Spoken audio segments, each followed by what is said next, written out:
ఈ కార్యక్రమం ఈ విధంగా చేసుకోవడం ఒక స్ఫూర్తిదాయకమైనటువంటి విషయం. ఎందుకంటే మన చరిత్ర ఒక త్యాగం నుంచి పుట్టినటువంటి చరిత్ర ఈ తెలుగు చరిత్ర. అంటే 58 రోజులు రాజకీయ నాయకులు చర్చిస్తుండగా ఒక మనిషి హృదయ స్పందన మాత్రమే తెలుగు ప్రజల గౌరవాన్ని నిలబెట్టినటువంటి పరిస్థితి. అంటే ఆ రోజుల్లో పొట్టి శ్రీరాములు గారు కాంగ్రెస్ వాది, ఆ రోజు బలమైనటువంటి ప్రధానమంత్రి నెహ్రూ గారు. అలాంటి బలమైన ప్రధానమంత్రిని ఆ పార్టీలోనే ఉంటూ వారిని వ్యతిరేకిస్తూ భాషా ప్రయుక్త రాష్ట్రాల కోసం 58 రోజులు చేయటం అనేది చరిత్రలో గొప్ప విషయం. 1952 ఆ హృదయం ఆగిపోయిన తర్వాత మాత్రమే భారత మ్యాప్ యొక్క ముఖ చిత్రం కూడా మారింది అని మనం ఈ విధంగా గుర్తుపెట్టుకోవాలి. పొట్టి శ్రీరాములు గారు ఒక సాధారణ ఇంజనీర్, భార్యను, పసిపాపను, తల్లిని ఒకే కాలంలో కోల్పోయినటువంటి మనిషి. అయితే అలాంటి దుఃఖం వచ్చినప్పుడు ఎక్కువ మంది తీవ్ర నిరాశలోకి వెళ్ళిపోతారు. అయినప్పటికీ ఆయన సబర్మతి ఆశ్రమానికి గాంధీ గారి దగ్గరికి వెళ్ళి, నడిచి వెళ్ళి, అంటే ఒక పోగొట్టుకున్న వ్యక్తిలా కాకుండా ఒక విముక్తి చెందిన వ్యక్తిలా వారి దగ్గరికి వెళ్ళి దేశం కోసం సేవ చేసినటువంటి మహనీయులు పొట్టి శ్రీరాములు గారు.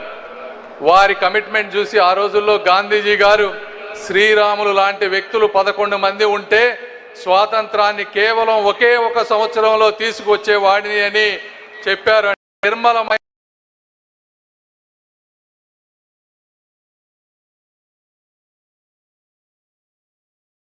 తెలుగు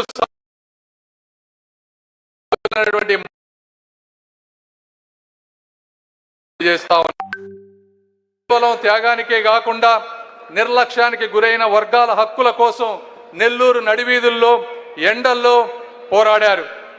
వివాహితుల పునర్వివాహాలు నివసించేటువంటి నగరం ఈ అమరావతి. అంటే ఈ పేరే ఒక అమరత్వాన్ని చెప్తా ఉంది ఈ రోజున. అంటే శ్రీరాములుని అమరజీవి అని పిలవటంలో ఉన్న అమరత్వమే యాదృచ్ఛికం కాదు. ఈ రోజున ఈ అమరావతి రూపంలో వచ్చింది అంటే ఇది పురాణాలలో వస్తున్నటువంటి ఒక శక్తి అని కూడా నేను మీ అందరికీ తెలియజేస్తా ఉన్నా. ఆ రోజు శ్రీరాములు గారు ఏ విధంగా అయితే నిరాదరణకు గురి అయ్యారో, అణచబడ్డారో, ఆపబడ్డారో, అదేవిధంగా 2019-24 మధ్య 1631 రోజులు తమ భూమి ఇచ్చిన రైతులను ఆందోళన చేశారు. ఎండలో వానలో రైతులు పగలు ఇబ్బంది పడ్డారు. వారిని చూసి నవ్వారు, వారి మాట వినలేదు, మర్చిపోమన్నారు. అయినా వారు కూడా వెనగడుగు వెయ్యలేదు అని సభాముఖంగా తెలియజేస్తా ఉన్నా. అంటే అన్యాయానికి తలవంచడం అంటే అన్యాయాన్ని ఒప్పుకోవటమే అని భావించారు అమరావతి ప్రాంత రైతులు. ఇది పొట్టి శ్రీరాములు గారు వంటి ఇచ్చినటువంటి ఒక స్ఫూర్తి అని నేను ఈ విధంగా మీ అందరికీ తెలియజేస్తా ఉన్నాను. శ్రీరాములు గారు ఆ రోజు రాష్ట్రం కోసం ఏ విధంగా అయితే పోరాటం చేశారో, ఈ రోజు ఈ ప్రాంత రైతులు ఒక రాజధాని నిర్మించడానికి కూడా అదే విధమైనటువంటి పోరాటం చేశారు. అంటే ఒక త్యాగం మీద మరొక త్యాగం నిలబడింది. ఇలాంటి త్యాగాలే జీవన నాగరికతలను నిర్మించబడతాయని సభాముఖంగా మీ అందరికీ నేను తెలియజేస్తా ఉన్నాను. అదేవిధంగా శ్రీరాములు గారు ఇచ్చినటువంటి త్యాగానికి అన్న నందమూరి తారక రామారావు గారు సాంస్కృతిక రాజకీయ స్వరాన్ని అందించారు.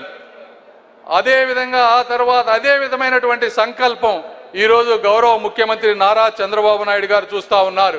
2014లో హైదరాబాద్ నుంచి మనం విడిపోయిన తర్వాత వారు కూడా నిరాశ చెందలేదు. గత 5 సంవత్సరాలు ఎన్ని ఇబ్బందులు పెట్టినా, ప్రాజెక్టులు ఆగిపోయినా, పెట్టుబడిదారులు వెళ్ళిపోయినా, ఈ అమరావతి నగరాన్ని అనేకమైనటువంటి పదాలతో భంగపరిచినా కూడా నిరాశ చెందకుండా, నాయకుడు అంటే గెలిచినప్పుడు ముందుండేవాడు కాదు, ఓడినప్పుడు కూడా వెనక్కి తగ్గని వాడు నాయకుడు అని నిరూపించినటువంటి వ్యక్తి శ్రీ నారా చంద్రబాబు నాయుడు గారు.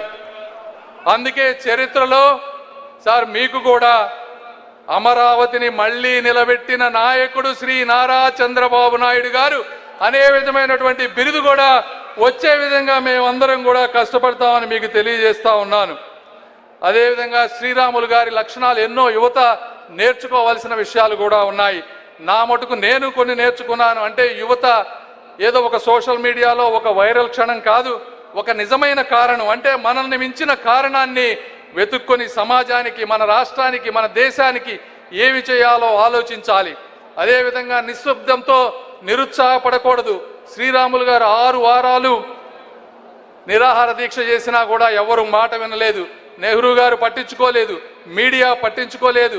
అంటే ప్రపంచం మీ మాట వినకపోయినా, మీ కృషి కనపడకపోయినా ఆగకండి, ఇది ఆపమని సంకేతం కాదు అనేది రెండోది.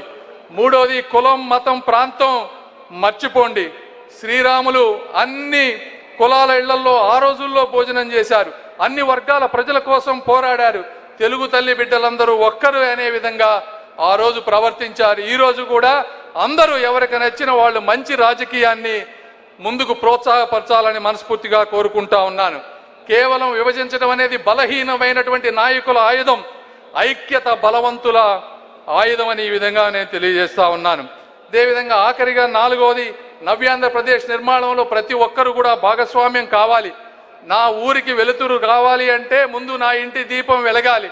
ఆ విధంగా మీరందరూ కూడా అందులో భాగస్వామ్యం కావాలని, నాయకత్వం అంటే కేవలం వేదికల మీద నుంచే కాదు, నిరాహార దీక్షలో ఒక నేలపై నుంచి కూడా నాయకత్వం చేయవచ్చు అని చూపించినటువంటి పొట్టి శ్రీరాములు గారిని ఆదర్శంగా తీసుకొని, అదేవిధంగా ఈరోజు ఇంత అద్భుతమైనటువంటి కార్యక్రమం ముఖ్యంగా డుండి రాకేష్ గారికి, వారికి ట్రస్ట్ సభ్యులందరికీ నేను మనస్ఫూర్తిగా ధన్యవాదాలు తెలుపుతా ఉన్నాను. అదేవిధంగా వేదిక పైన ఉన్నటువంటి ఈ కార్యక్రమానికి మొత్తం పర్మిషన్లు ఇచ్చినటువంటి వారిని కానీ, నారా లోకేష్ గారిని గుర్తించినందుకు కానీ, చంద్రబాబు నాయుడుకి అందరికీ కూడా కృతజ్ఞతలు తెలుపుకుంటూ, ఆఖరిగా తెలుగు జాతి త్యాగాలను గుర్తించుకునే జాతి, సర్వస్వం ఇచ్చిన వారిని గౌరవించే జాతి.